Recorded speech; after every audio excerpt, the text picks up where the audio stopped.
Mesdames, Messieurs, bonsoir. Bienvenue à cette grande édition d'information sur la télévision Labari. La liberté de presse au Niger remise en cause. En effet, depuis quelque temps, les journalistes sont persécutés dans l'exercice de leurs fonctions. Que pensent les citoyens de cet état de fait? On les écoute.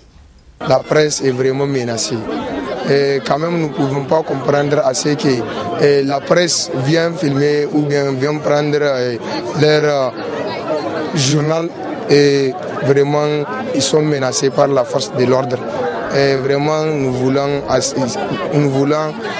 assez que cela cesse au sein de notre pays pour la bonne marche de notre pays. Vraiment, il faut cesser de menacer la presse. Car la presse est importante. Sans la presse, nous n'aurons pas les informations nécessaires à notre égard. C'est ce que nous voulons assez que l'État voit cela pour essayer d'éviter la menace à l'égard de la presse. D'après ce que nous voyons vraiment, on peut tout simplement dire que la liberté d'expression n'est pas du tout respectée au Niger. Avec preuve à l'appui de ce que nous avons vu avant-hier au niveau de CSA Kwambé, à l'occasion d'un mouvement que nous avons engagé dans le cadre, n'est-ce pas, de réclamer ce qui nous revient des droits. Donc nous avons constaté que des caméras des journalistes ont été confisquées et de part et d'autre aussi. L'année passée aussi, nous avons en tout cas suivi beaucoup de comportements, surtout les forces de l'ordre à l'endroit des journalistes qui ne font que, n'est-ce pas, exercer leurs droits. Parce qu'aujourd'hui, on sait que aujourd'hui, c'est les médias, avec les médias, que l'information peut passer à tous les niveaux. Et je crois bien que les médias, c'est-à-dire, ils ont un droit universel. Et on doit, n'est-ce pas, leur donner l'opportunité d'exercer leurs droits comme ça se doit. Et on doit aussi, moi je peux, de mon côté, les médias, les journalistes, ils sont même des êtres humains sacrés qu'on doit, en tout cas, l'État doit veiller, n'est-ce pas, à leur sécurité. Je dis tout simplement qu'il y a certaines de nos autorités qui ne respectent pas cela. Et aujourd'hui, nous sommes tous conscients et nous sommes tous d'accord que la démocratie règne au Niger et que la démocratie va régner encore au Niger. Donc, dans ce sens-là, j'appelle toutes les autorités là pour permettre à nos journalistes là, à notre presse d'évoluer. Parce qu'aujourd'hui, si toutefois on empêche la presse de faire son travail, c'est tout simplement on les empêche. Ou bien je peux dire aussi qu'on est en train de les freiner. Et une fois que la presse est en train de freiner au Niger, je peux toutefois dire que même le fait de dire que nous voudrons nous développer demain, nous voudrons évoluer, ça ne peut pas arriver. Parce qu'entre nous-mêmes, on ne se respecte pas. Le non-respect par le gouvernement des engagements pris a poussé la synergie d'action cause Niger à SINASEB à vouloir organiser demain 18 janvier une marche suivie de meeting de la place Toumou à la place de la concertation. Précision avec Issaka Oumarou, il est membre de la synergie d'action cause Niger SINASEB. La coordination nationale de la synergie cause Niger SINASEB a décidé cette semaine d'entreprendre un certain nombre d'activités. Et ces activités, le motif de ces activités, c'est d'abord le non-respect des engagements. Il vous souviendrez que le 13 décembre 2016, le gouvernement avait signé un communiqué conjoint avec la synergie cause Niger SINASEB. Et si on fait une analyse, une évaluation objective de ces engagements qui ont été pris, on peut parler même d'un recul très grave, parce qu'en dehors du non-respect de ces engagements, il y a un certain nombre d'actes qui ont été posés par le gouvernement qui vont à l'encontre de la cohésion sociale au niveau du secteur de l'éducation. Il vous souviendrez qu'après l'évaluation, il y a plus de 13 000 de nos camarades qui ont été résiliés, et il y a eu par la suite un redéploiement massif de nos camarades de Niamey à l'intérieur du pays ou bien d'une région à une autre sans pour autant que ces camarades ne demandent. Donc c'est pour dénoncer tout cet état de fait. Premièrement, d'abord le non-respect du communiqué conjoint, et ensuite les actes qui ont été posés que le directeur de la synergie a décidé cette semaine. Comme vous l'avez vu hier, des assemblées générales sectorielles ont été organisées dans toutes les communes. Et aujourd'hui aussi, il y a des assemblées générales qui se tiennent un peu partout à travers le Niger. Et il y a un préavis de grève de 48 heures qui est déposé à compter du jeudi 18 janvier 2018. Et jusqu'au vendredi, suivi d'une marche pacifique, et nous allons saisir l'occasion pour appeler l'ensemble des militantes et militants de la synergie Cause Niger Sinaseb à se mobiliser demain pour participer à la marche suivie de meeting qui aura lieu, qui commence à partir de 8h au niveau de la place Toumont, et le point de chute c'est au niveau de la place de la Concertation. Et en dehors des militants du SINASEB, nous invitons l'ensemble de la population nigérienne et l'ensemble de la population de Niamey et l'ensemble des parents d'élèves soucieux de l'avenir de leurs enfants, parce qu'il faudrait dire que c'est l'école publique nigérienne qui est en train d'être traitée par ces autorités comme étant de second plan. C'est pour cela que nous appelons l'ensemble des parents d'élèves et l'ensemble de la population nigérienne à participer à cette marche pour dire non au traitement infligé à l'école nigérienne par ces autorités, et pour amener le gouvernement à respecter les engagements pris lors du communiqué conjoint. La section lycéenne et collégienne de la région de Niamey a animé ce matin un point de presse pour dénoncer encore et encore la situation dans laquelle végètent les scolaires. Résumé avec Asma Seydou et Ibrahim Abdou. Ce point de presse de la section lycée et collège de Niamey se tient à un moment où plus rien ne marche dans le secteur éducatif nigérien. Des problèmes s'accumulent mais aucune solution et le temps passe.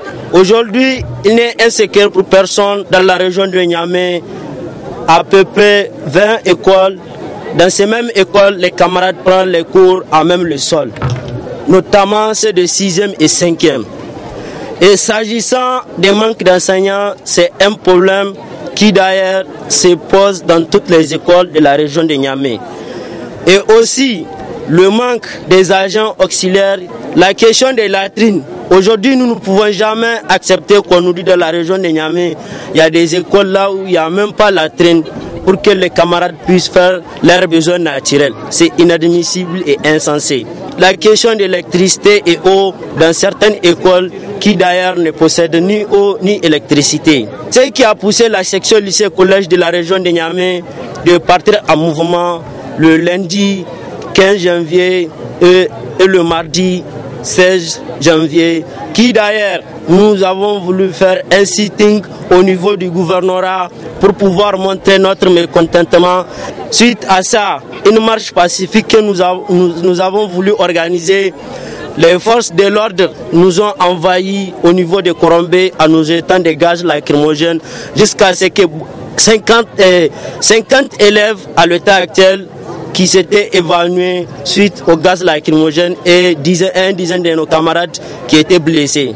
Suite à tous ces problèmes, la section lycée et collège demande au gouverneur de prendre en compte les revendications de la section lycée et collège. Un gouverneur qui d'ailleurs fit toujours ses responsabilités face à la section lycée et collège. Aujourd'hui, il a pris un certain nombre d'engagements relativement à notre plateforme revendicative qui jusqu'à présent il n'a pas pu honorer ses engagements.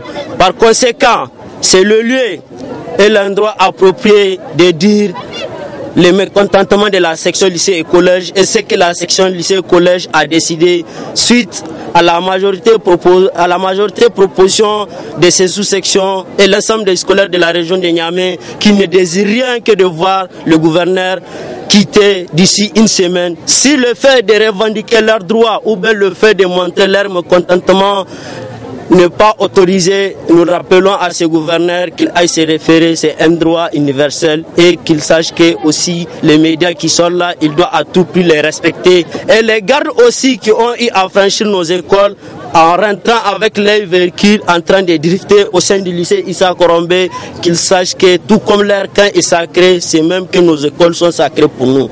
La section lycée-collège va plus loin en demandant le départ pur et simple du premier responsable de la région de Niamey et le rang seul et unique responsable de tout ce qui adviendra. L'ONG RECAC, en collaboration avec Contrepart International, a initié ce matin un dialogue multi-acteurs, le deuxième du genre à l'endroit des arrondissements communaux Niamey 1 et 2. Objectif à pérenniser et gérer le personnel de la santé pour améliorer la prise en charge des patients dans les centres de santé de ces arrondissements. Le compte-rendu de Nafissa Yahaya et Abdul Nasser Seydou. Ce dialogue multi-acteurs initié par l'ONG Renforcement des capacités des communautés RECAC à l'endroit des arrondissements communaux Niamey 1 et 2 rentre dans le cadre de la gestion des ressources humaines en santé dans les 10 arrondissements. Cette rencontre permettra aux différents acteurs que nous sommes de débattre des difficultés auxquelles font face quotidiennement notre système de santé, notamment dans son volet gestion du personnel. Elle donnera également l'opportunité de faire des suggestions pertinentes pouvant non seulement permettre de pérenniser les réformes engagées par le ministère de la Santé publique dans la gestion des ressources humaines, mais aussi de faire des recommandations consensuelles pour améliorer l'accueil et la prise en charge des patients dans les centres de santé de l'arrondissement communal Niamey 2 en particulier. En effet, ce dialogue multi-acteurs nous offre l'espace tant recherché en vue de partager les informations pertinentes, d'identifier et analyser de manière approfondie les problèmes communautaires auxquels nous sommes confrontés pour parvenir à une compréhension commune et à une solution viable dans le domaine de la santé pour le bien-être de la population de l'arrondissement communal Niamey 2. Pour pérenniser les acquis dans la gestion du personnel de la santé dans les arrondissements concernés, l'ONG RECAC a initié des activités dont, entre autres, de l'organisation des rencontres de prise de contact avec tous les acteurs clés en vue de faciliter leur adhésion au processus, la réalisation d'un état de lieu sur la gestion des ressources humaines en éducation et en santé au niveau des arrondissements communaux Niamey 1 et 2, la mise en place et la formation d'un comité de veille citoyen en vue de la redevabilité et du respect des engagements de la feuille de route qui sortira donc des dialogues multi-acteurs. L'identification et la formation des facilitateurs relais qui auront en charge la facilitation du processus, même après le retrait de l'ONG RECAC. L'organisation du dialogue multi-acteurs au niveau communal et régional, aussi bien pour le secteur de l'éducation que celui de la santé. Le directeur pays de l'ONG Counterpart International, partenaire du RECAC dans cette activité, a enfin souhaité plein succès aux travaux de cette rencontre. Le personnel du ministère de la Jeunesse et des Sports a adressé ce matin ce vœu de nouvel an au ministre Kassou Mokhtar. Cette cérémonie de présentation de vœux s'est tenue au stade général Sénikounti. Le compte-rendu de Ismaël Moumouni et Halidou Bouraima. Adresser leurs vœux de nouvel an au ministre tout en lui réaffirmant leur ferme soutien pour le panissement de la jeunesse et le rayonnement du sport. Objet de ce rassemblement du personnel du ministère de la Jeunesse et des Sports. L'objectif de cette cérémonie, c'est de présenter les vœux du nouvel an, donc de l'administration du ministère de la Jeunesse et des Sports, donc au chef, au premier administrateur qui est le responsable administratif et politique qui est le ministre de la Jeunesse et des Sports. C'est pour lui apporter tout notre soutien parce que le défi qui se dresse devant nous, 2017 est passé, il y a eu des résultats certes, beaucoup de résultats sur le plan associatif, donc qui sont délégataires dans tout le cas de nos pouvoirs, qui sont réussis avec notre accompagnement. Notre accompagnement, je dis bien, c'est l'État à travers le ministère de la Jeunesse et des Sports. Et ces associations, on va continuer à les appuyer, bien sûr. Donc pour ce qui est de l'année 2018, surtout, comme vous le savez, il y a plusieurs points sur le plan de la jeunesse, on a dit. Il y a l'occupation de la jeunesse non scolarisée. Donc nous sommes à pied d'œuvre depuis maintenant 4-5 mois et nous allons nous investir. Pour ce qui est du domaine des sports, vous savez, on va continuer sur le naturel. Mais je disais déjà, nous avons en 2019 l'organisation de la Coupe d'Afrique U20. Et 2019, tout doit se préparer en 2018. C'est-à-dire, au sorti déjà de cette année, dès demain, on doit se lancer avec la Fédération nigérienne de football et tous les partenaires pour se mettre à pied d'œuvre. Kassou Mokhtar dit multiplier les efforts pour mener à bien sa mission. Avec le même élan, la même énergie, la même constance, le même engagement. Parce que ce qui compte, c'est notre pays et c'est ce que nous allons faire pour notre pays. Elle doit attendre à notre engagement, notre ouverture et puis nous avons fait beaucoup en 2017 et nous comptons redoubler d'efforts dans l'intérêt de notre jeunesse. Le personnel du ministère, vous l'avez vu avec nous, et j'ai évoqué, nous sommes toujours ouverts autour des revendications sociales, j'ai dit, sociales, de nos partenaires. Là-dessus, je pense qu'au-delà de mon ministère, le gouvernement a toujours été attentif et aussi fait du dialogue et des échanges avec tous les partenaires, un élément important dans le cadre de la mise en œuvre du programme de la Renaissance. J'ai dit social, maintenant, tout ce qui n'est pas social, nous également, on va faire face à ça.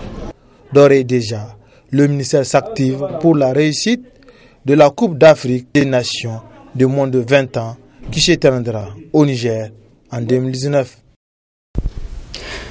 Conférence de presse cet après-midi sur le lancement de la commémoration du 10e anniversaire de la disparition tragique du professeur Ibni Oumar Mahamat Saleh. Ce dernier mathématicien et homme politique tchadien était porté disparu dans des conditions mystérieuses et cette commémoration vise à rappeler qui est cet homme tout en demandant justice.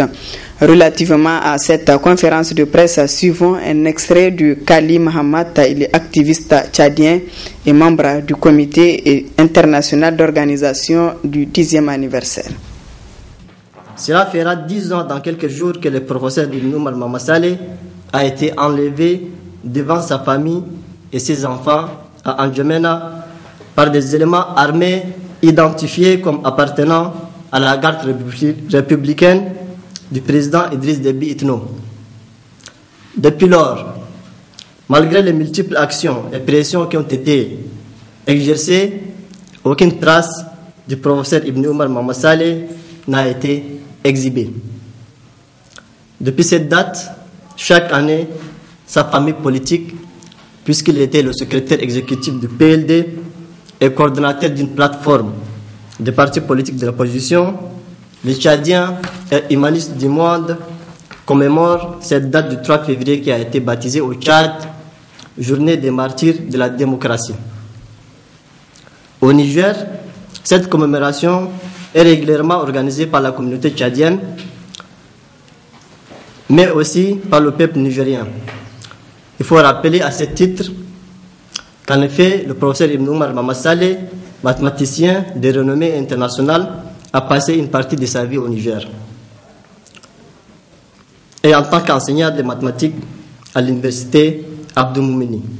Aussi, en cette circonstance douloureuse, nous voulons lancer un appel solennel à tous les amis du professeur Ibn Oumar et à tous les humanistes et défenseurs des droits humains de nous rejoindre à nouveau, car Ibn Oumar Mahamat Saleh reste une personne disparue. Professeur Ibn Oumar Mahamat Saleh continue à manquer à sa famille, car la disparition du professeur Ibn Oumar ainsi que le nombreux cas de disparition et d'assassinats qui ont lieu avant 2008 et que le peuple tchadien continue d'enregistrer chaque jour témoignent que tant que justice n'est pas rendue à tous ces cas, le régime en place continuera à entretenir les assassins comme réponse aux aspirations du peuple et à entretenir les assassins. Comment comprendre? S'il en était autrement, l'acharnement et la montée de la pression à l'endroit de toutes les voix discordantes au Tchad, si ce n'est que l'impunité constitue le lit de toutes les dérives possibles et imaginables au Tchad, en Afrique et partout dans le monde. C'est pourquoi le comité international entend relever ces défis de porter haut et fort et partout au monde le message de non à l'oubli et à la prescription judiciaire, le thème central de cette commémoration. Voilà, mesdames, messieurs, ici prend fin ce journal. Merci à vous de l'avoir suivi et excellente soirée en compagnie du programme de la télévision Lavari.